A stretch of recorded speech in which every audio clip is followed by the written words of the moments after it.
Media's podcast, Market and Media. I am your founder and host, Will Hambrick, and today we have an amazing guest, a special guest, Tom Winter.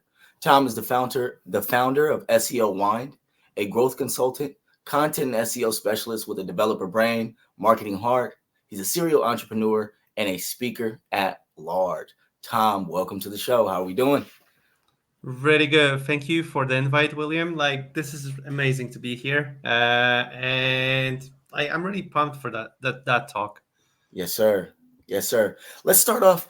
Tell our viewers a little bit about yourself. I know our time zones once again are a little bit different. You are in Central Europe, so I'm probably 11 hours off. 11 hours off. Yeah, it's late here, but so Central Europe, you're in Poland, correct? Exactly. Okay. So I think for some of our viewers, you will be the first person from Poland that they have seen, and which is a good thing. Gotta love Poland. But go ahead and tell us just a little bit about yourself and your business. What do you do? Okay, so definitely I'm a strange kind of guy because I'm a combination of a developer and a marketer, and to be honest, a little bit of a salesperson. I am a serial founder. I love working with SaaS tools. So basically, right now I'm focused at SEOWin.io, which is an AI writing tool, but it's not my first startup that I'm in. And I'm working on marketing. So basically, this is exactly why I'm in this niche. Like for years, I was focused on building growth at the company. My previous startup was a startup that tests developer skills. So it's very, very technical.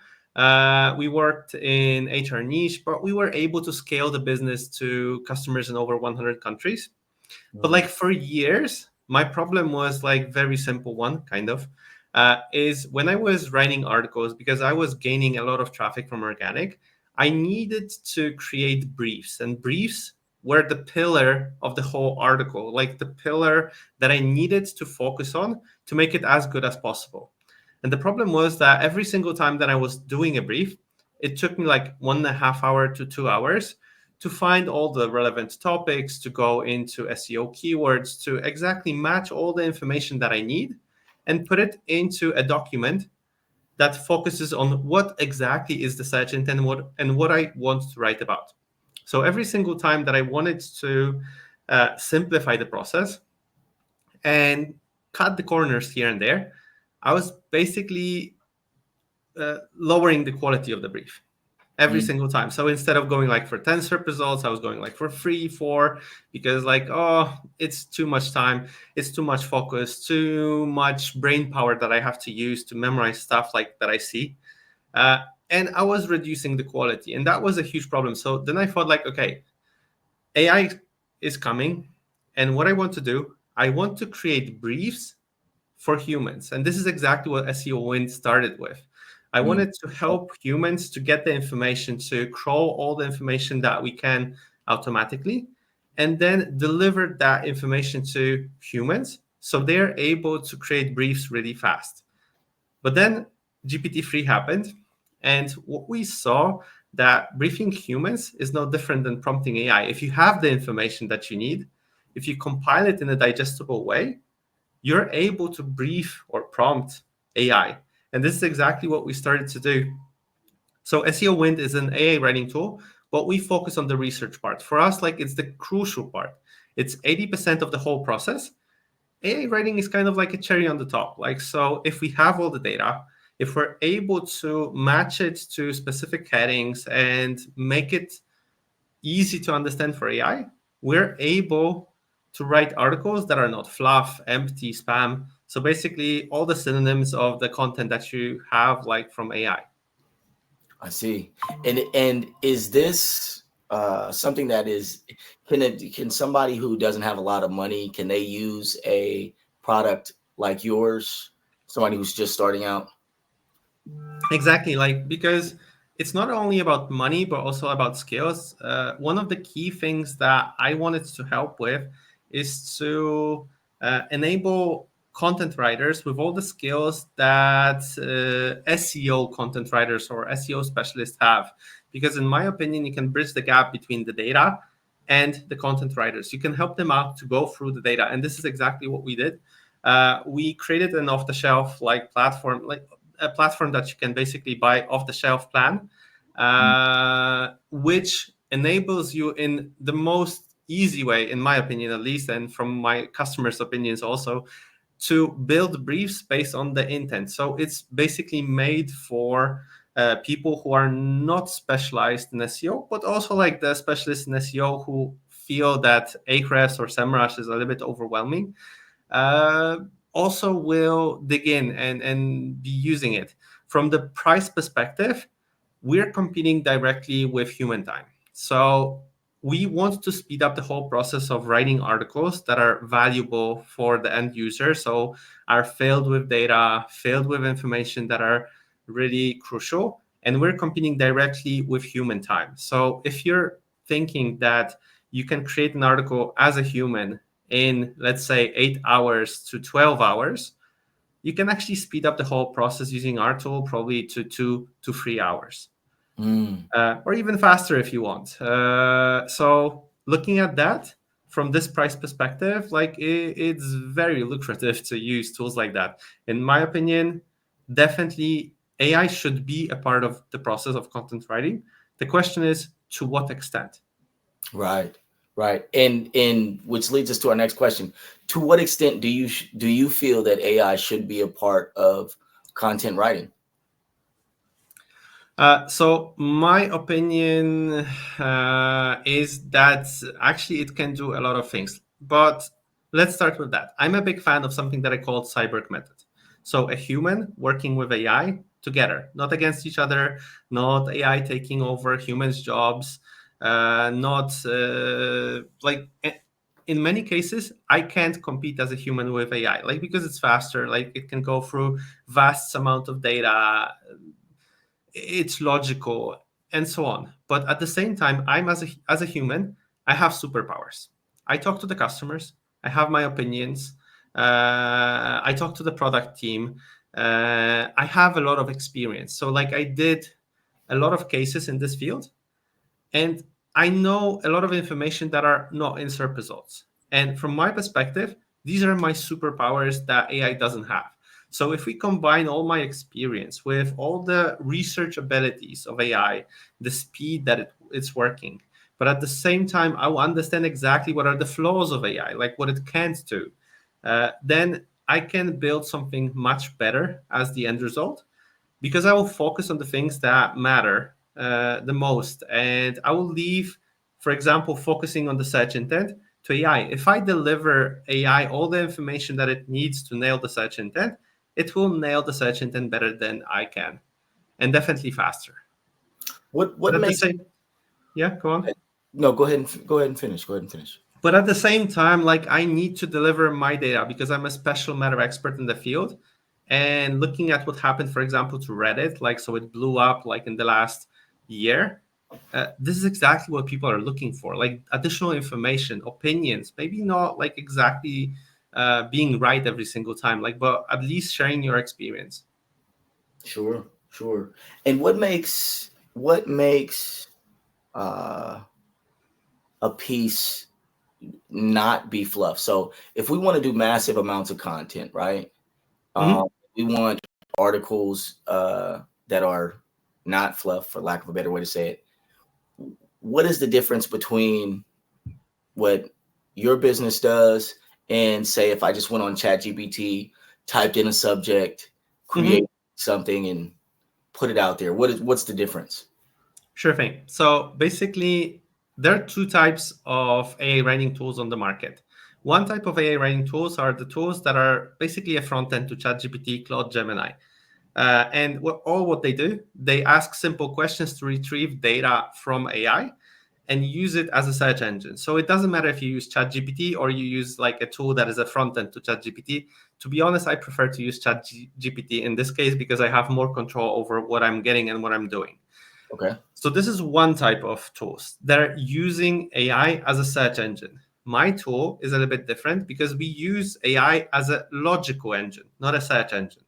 So let's assume that I'm using a human, like, because I'm trying to use AI just as I would as a human do. If I want to work on specific type of content, what I would do, even though that I'm a specialist in this field, let's say SEO, I can write from top of my head the best article about a specific topic in SEO. But it doesn't mean that I will nail the search intent. What I have to do as a human, even though that I'm a specialist in this field, I need to go into search results. I need to check what others are writing. I need to check additional stats, quotes, anything that can help me out to be able to provide some additional value in the article. And it's the same with AI. If I just retrieve data from AI, I'll get like just mediocre kind of content because AI, even though that it was trained on the whole set, let's say the internet, it doesn't mean that it has like all the information in one finger, although it doesn't have a finger. But basically, it's a logical engine. It's very good with going through vast amounts of data. So what our tool does, we actually try to retrieve as much data on the topic as possible. We try to use vectors to match it all together, just to understand what goes with what and how we can compile the information to be digestible for AI. And then we provide to AI the information that it needs. So when we're writing the article, and this is just the final part, like the last 20%, as I said, like 80% is the data research. The last 20%, when I already have like pre-digested information, what I'm doing, I'm like giving AI, like, look, AI, this is my brand voice because we defined it with the customer. We have the outline. So this is the article that you will be writing. But let's start with writing just the first part, like the first heading. And for this first heading, this is the search intent. This is what our special matter expert said about this specific part, not the rest of the article, this specific part. These are the keywords that we should probably go after. These are additional statistics and quotes with sources that we should take into account when writing about this specific part. And then we're writing the next part, the next part, the next part.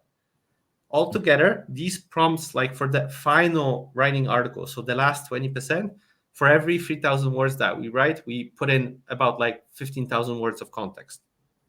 Wow. Okay. So a lot more specific to say the least. Does it only cover certain fields? So say that I was in politics. Could I give SEO Wind something on politics and it do it if that was my niche? Probably yes. I didn't try it like with politics, to be honest. Like we focus on the long form content that should bring you organic traffic. So if it's kind of like PR, of course you can do it. But I don't think it's a goal of the tool. Like we are really good with researching the topic. Like with politics is like just in time. Like, so if we're talking, for example, about the election in US, this is something that is happening right now. Can we retrieve and will we retrieve some statistics and data that are up to date? Yes, we will, because often we retrieve like data from yesterday and we're able to provide it to AI. So this is another thing because everybody complains that AI hallucinates. We try to reduce hallucinations as much as possible because we go and fact check, like take the facts, take the data that are accurate and provide it to AI. So we don't let AI say like, okay, figure out like how many Americans drink coffee. Like we will retrieve this data and we will provide it to AI. So you can actually do it. And what you can also do, because I said like for us, crucial is the special matter expertise. When doing the brief, we ask for your feedback. So if you have opinions and all the other stuff, you can basically paste in all the information that you feel are important for this specific topic. What we will do, we will parse it, divide it into separate thoughts. Then we will go through the outline, find relevant places to add information for that to AI, and we will provide this as expertise to AI. So if you go after topics that you're a specialist in, I'm really counting on people adding additional information because I think Google really likes it. Okay, beautiful. And how does the content come? So once you've given us the content, or once we receive the content, what does it look like? How does it Okay. come? So basically, like when I look at the content, I still consider it as a draft.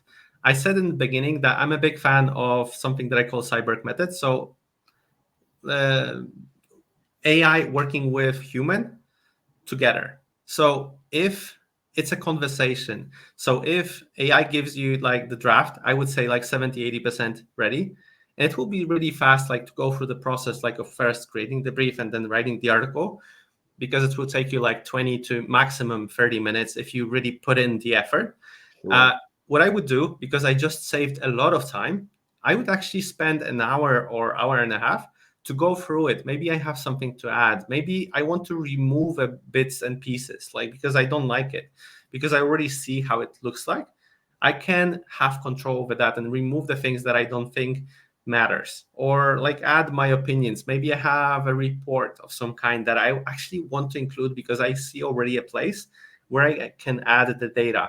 Maybe I have some additional information about my company, my product that I'm selling. So like I would work on that for an hour, hour and a half, and then basically it's ready.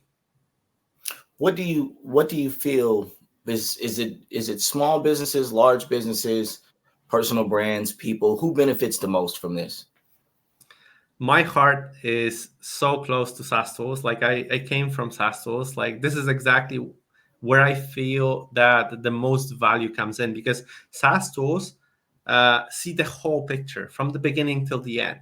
Mm, But to be mm, honest, most of our customers are agencies who have customers of their own, sure. because they see the value in first uh, scaling their process, because scaling process in the team is extremely hard. Like how to scale the process and not lose quality. So with SEO Wind in agencies, what they can actually achieve is to scale the process of creating content and not lose the quality.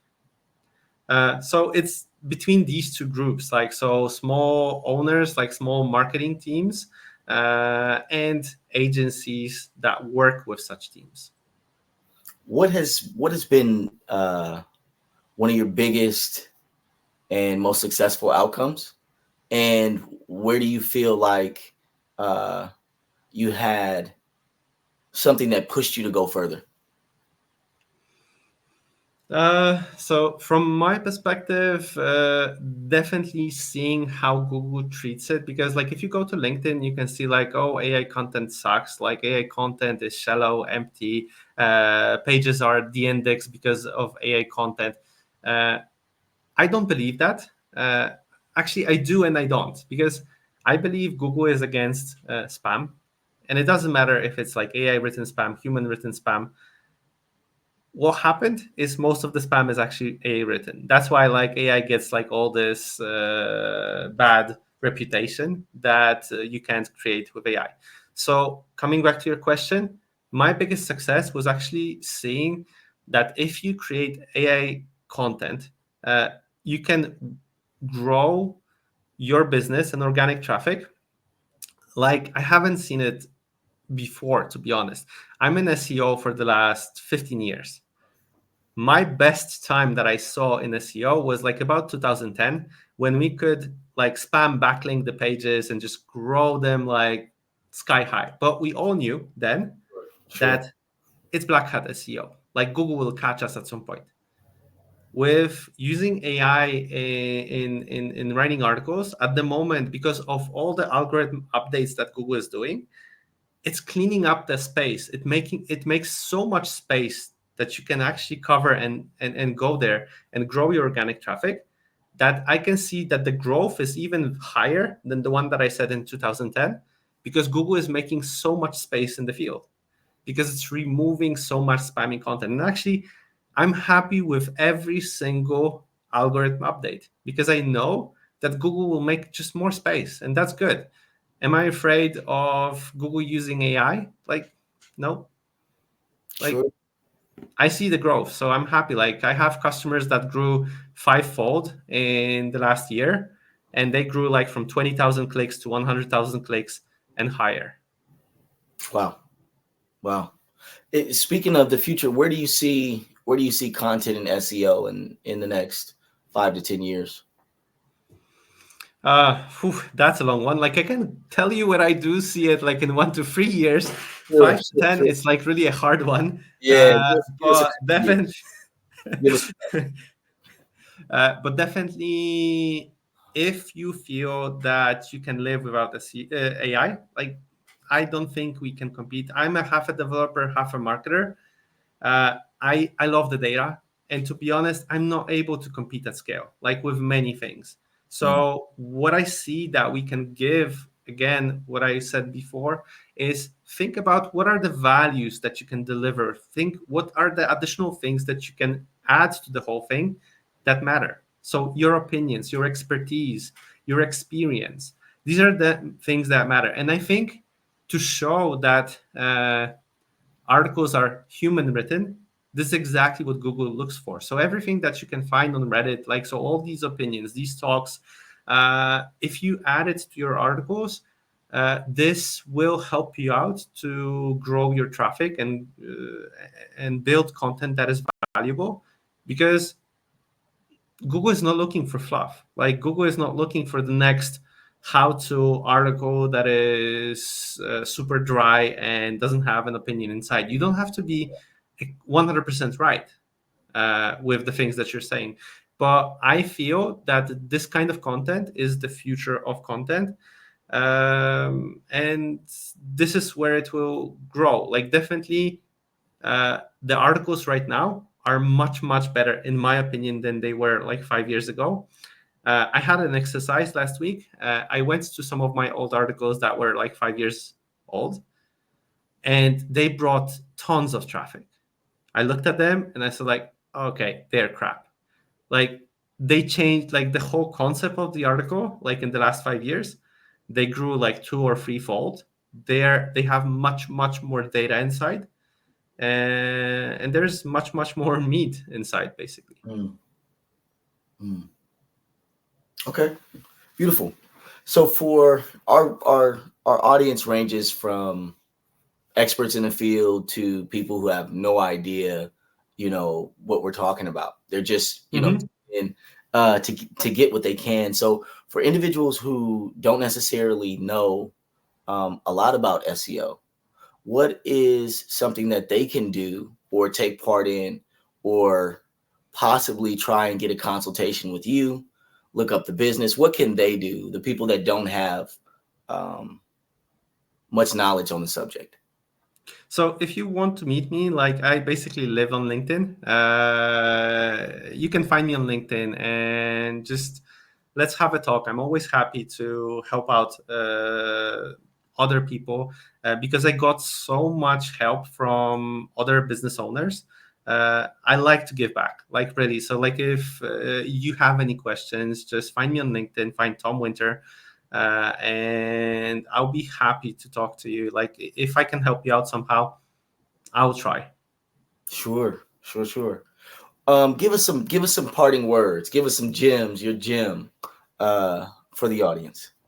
So like if you're not an SEO expert or you are an SEO expert, my opinion, like because I'm in this space for the last 15 years, in my opinion, Google hasn't changed their approach in the last 20 years. They wanted to deliver the best quality to the end user. That's the end of the goal of Google. They became a better referee. Every single update that they do into their algorithm is basically becoming a better referee. But if you focus on the quality to the end user, you don't have to fear the next update because you are doing your work in the correct way. And I'm saying it as a developer, as a very technical person. Like, don't focus on some small minor tweaks in technical SEO. Like, focus on the content that you're providing to the end user. Focus on the quality of what you're giving. And if you do that, you'll be fine. Amazing, amazing. Go ahead and give us your contact info. How can people reach you? Um, Maybe it's LinkedIn. Do you have other socials, So website? basically, find me on LinkedIn, as I mentioned, Tom Winter, and I'll be happy to respond. Blessings, blessings. What's the name of your website? My name of the website is seowin.io. SEOwin.io. Excellent, excellent. It was amazing talking to you. We got a lot of gems out of this. I learned a lot. Um, I think I will be getting a subscription. And Thanks a lot, William. we look forward to building with you in the future.